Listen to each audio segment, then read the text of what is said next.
Hi guys, Tim here from Gaming, and today I am going to show you Hand of Fate. Now, Hand of Fate is an early access game, so you have to be aware of that, and it recommends that you play with a controller, so I am going to be doing so. The game is a roguelike deck building kind of game, which is a very strange combination, but trust me, it actually really works in this case. The biggest issue with the game at the moment is I'm having serious performance problems. Now, it's not that intense a game, or it shouldn't be, and my computer is quite powerful, so it shouldn't really be getting these bad frame rates, and I get poor audio encoding, and I've been struggling to make this video as well, so I'm not sure the issue there. I think it just needs optimizing. It is in early access. So I'm just going to jump into story mode, and what you can see is when you jump in, you've got this deck of cards here, okay? And what these are basically missions, and each of these cards represents a boss in this purple thing here. So I defeated the first 6 bosses, and I'm on the 7th. And as you progress through the game, and once you beat a boss, you unlock the next one. And this is all done in roguelike, small kind of scenarios. So if I choose the Queen of Skulls, it'll say what you get for unlocking. For defeating the Queen of Skulls, you'll get some cards, and there'll also be a couple of mutators or rules that go along. So, if we look here, the interesting, unique mechanic about this game is the fact that the roguelike setting is set out based on cards that is drawn from a dealer. So you've got 2 main types of cards. You've got encounters and equipment. Your encounters, you have here a deck. Your deck starts small, and as you defeat more of the bosses, you get more cards, and then you get more cards that require to be in your deck. So basically the missions get longer. So as you're progressing through, you will come across these cards, and they basically have an event carrying out with them. So there's tons and tons of different combinations of cards, and you get new cards, and you can remove cards and add cards in. And the advantage of playing cards that you haven't seen before, or haven't managed to successfully complete, is they have these symbols. So you see this one here has a symbol of a kind of orange sun at the bottom. That means I haven't collected the reward for defeating that encounter, and by defeating that encounter, I get a new card or new equipment or something as such. Like the same with these red ones at the bottom, they give different rewards from the orange ones. This will all make more sense when we start to get into the game. Equipment, again, you have a large number of equipment cards that you're starting to build up by defeating, doing events, etc. And then you've got your deck of the armor and weapons and equipment that you're going to take on your encounters with you. So these are the decks that I'm going to take with me, and I'm going to go and play the Queen of Skulls. So as you can see, the artwork is very, very nice, and you can see here what it's showing you is all the cards which are unique to this boss, so they're always going to be in the deck no matter what you choose. So you can see the animation is very nice, and the aesthetic is very nice. So that's a big bonus, that's a big plus. So what you can see here, what he's just done is basically make the first level of the dungeon. So it goes in levels of the dungeon, as it would be in any roguelike. And what you can do is you start at the stairs, you're trying to aim to move down the dungeon to get to the boss, and you can choose which way you want to go. So I'm going to go this way. So what I've done here is found one of the cards that is unique to this boss. You can tell that because it's purple, and so it comes up with some flavor text about what's happening. So I'm blocked by this Dark Dweller, and then I have a choice. I can either go back, or I can try and get around the creature. And this will bring up a series of chance cards. So these chance cards are now shuffled. These are random. Sometimes you'll have depending on the type of event, it can be rare, it can be harder or easier. So some of them you can get huge successes or normal successes or huge failures. So I'm just going to go with beginner's luck. So I will successfully be able to get around this Dark Dweller, which means I can move on to the next card. And the next card is one of the encounter cards. Now I have seen this encounter card before, but it's unique in the way that, again, it tells you some flavor text. So this stranger in the shadows needs some sustenance. Sounds like he's a vampire. Would you like to exchange some of your vigor in exchange for gold? Would you like to give me health? And I will give you gold. So you can choose to accept or decline, and this is just part of one of the encounters that you'll come across. So for me to be able to successfully complete this encounter, I had to basically accept and take the offer, and then I got another card which progressed on from that story. So each of these encounter cards basically has a kind of little story behind it. So that Stranger in the Shadows is a good card and it's interesting, and once I completed it, it moved on, so that I unlocked an encounter card which was called Blood Ritual. So basically he noticed, oh, this guy's giving me blood, he's willing to give away blood. The next encounter kind of continues on the story from that, and therefore says, look, you can now go to this blood ritual, so you'll find the blood ritual encounter, and then I could bid my blood, try and get rewards, etc. So that you can see it's a logical progression to the story. So each of these cards, these encounter cards, has a little progression to it in terms of the story, which I think is really interesting. So I'm going to have to go back round this creature and probably fail this time. I'm feeling far right. I was lingering. So what happens when you fail? You basically get dealt cards. So it is random. So you get 2 pain cards that can be lose health, lose max health. Oh, okay, that was quite harsh.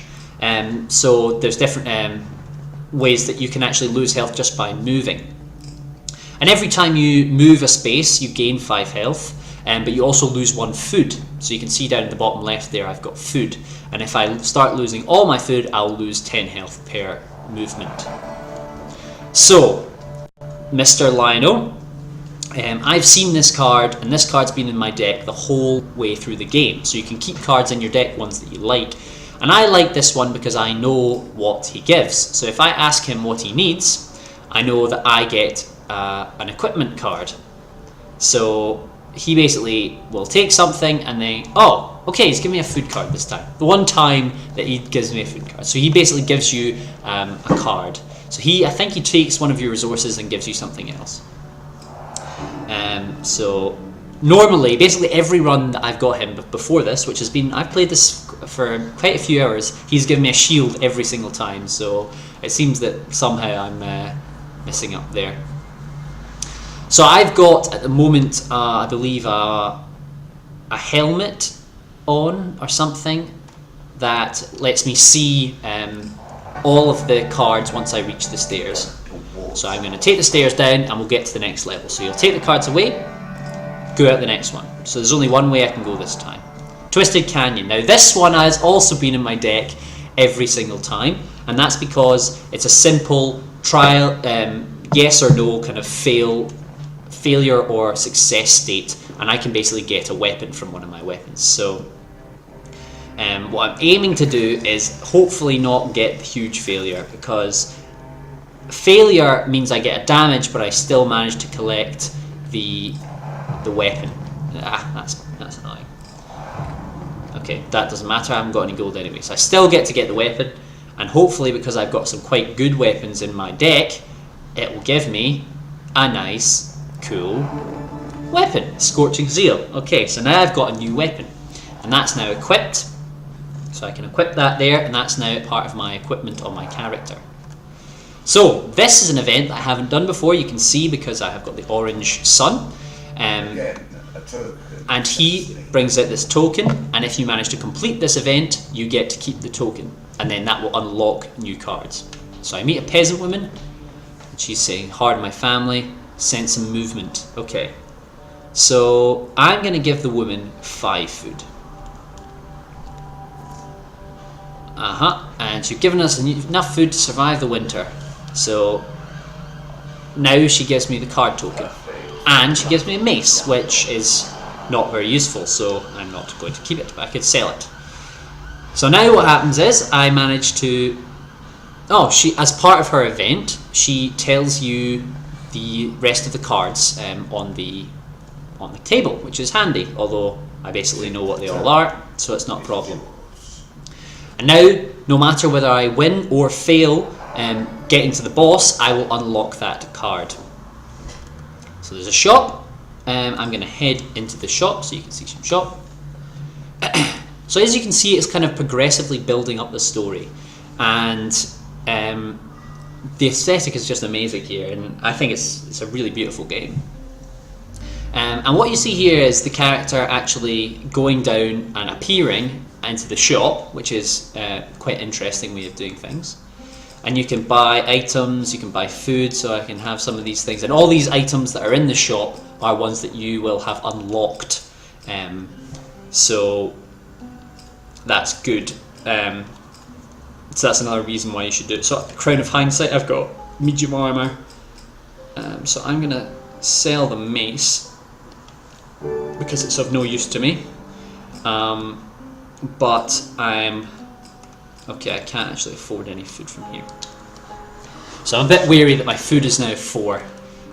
So I'm going to go on to the next one, which is the Maiden, another one that's been in my deck for a long time. And I am going to ask for supply. So she basically just gives you stuff. So she's always good to have in the deck. So she's just giving me food. So you can't go wrong with that. So we're just continuing on with the adventure. I think it's... I didn't actually mean to go that way. But okay. So call for the priest.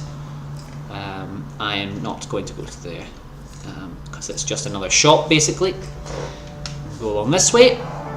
Soldiers on leave, they will basically ask me for a helmet. I haven't been able to give them one previously because I haven't owned one, but this time I actually do have one, and because I want to unlock that card, I'm actually going to give them a helmet. And he gives me 2 food cards. So now I know if I see that in the next game, if that card's in there, I can actually trade my helmet and get some food if required. I didn't get...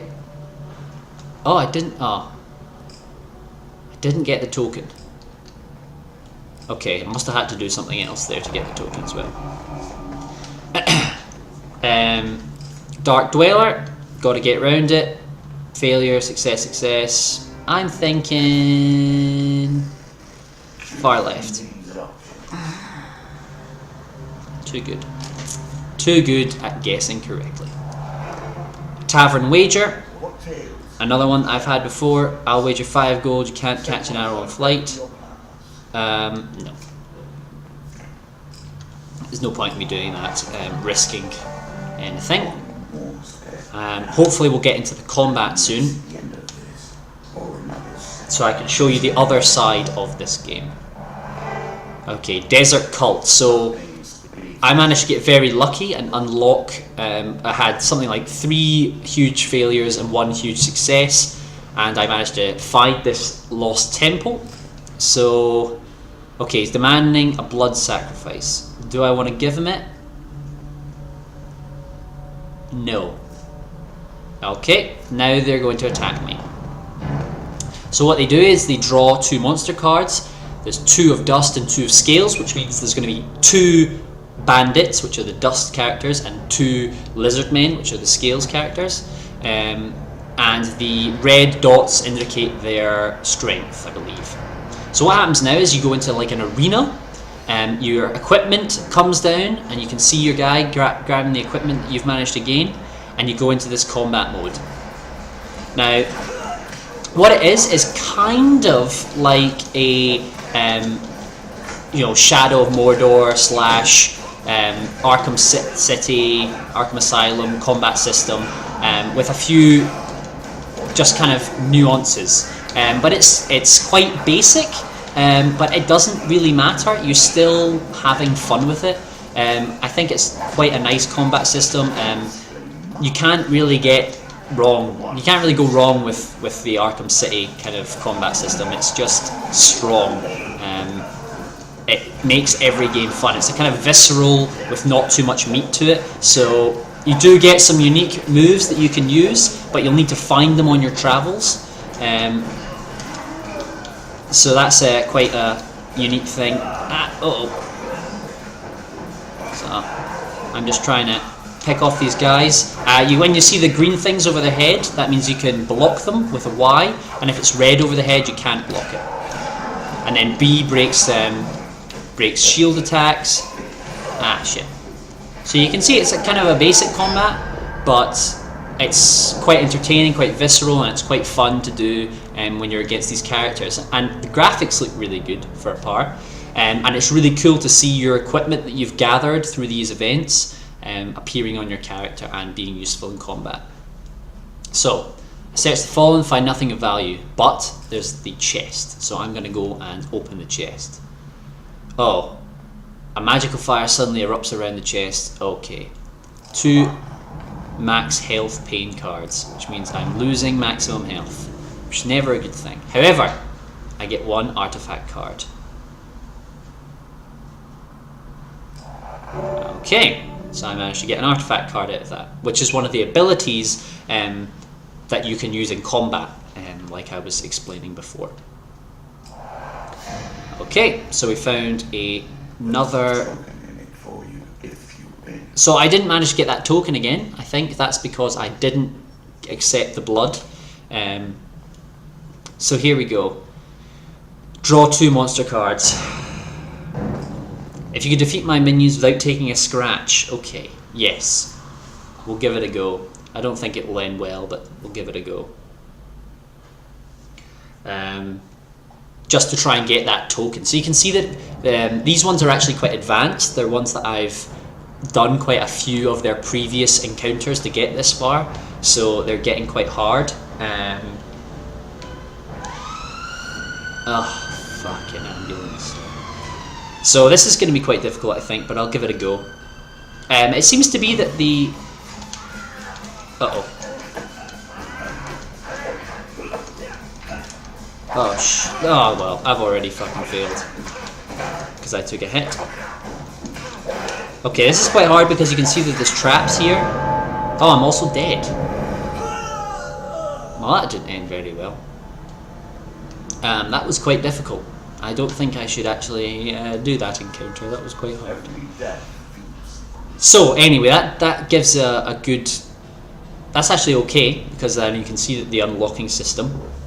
So I managed to do that peasant one, and managed to get a helm. So for feeding the local peasant woman, she gave me a new equipment card.